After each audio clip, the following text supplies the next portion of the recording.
Calls to defund local police departments have turned into a national movement amidst protests to end police brutality and systemic racism.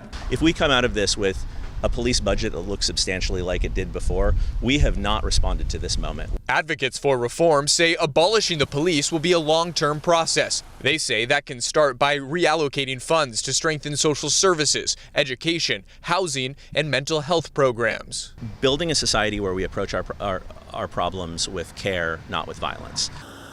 But police say it's not that simple, and funds for equipment like the Bearcat vehicle are necessary to respond to emergencies like the Ben Lomond ambush that killed Sergeant Damon Gutzweiler on June 6th.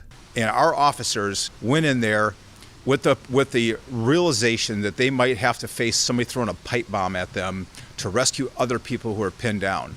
That's exactly the purpose of that armored vehicle. Those in favor of defunding police, like the Democratic Socialists of Santa Cruz, say cops are not equipped to respond to a majority of the calls they show up to. 88% of calls that they respond to are nonviolent property crimes. These aren't things that you need to bring a gun into the situation to handle. So who responds to the homeless calls? The police.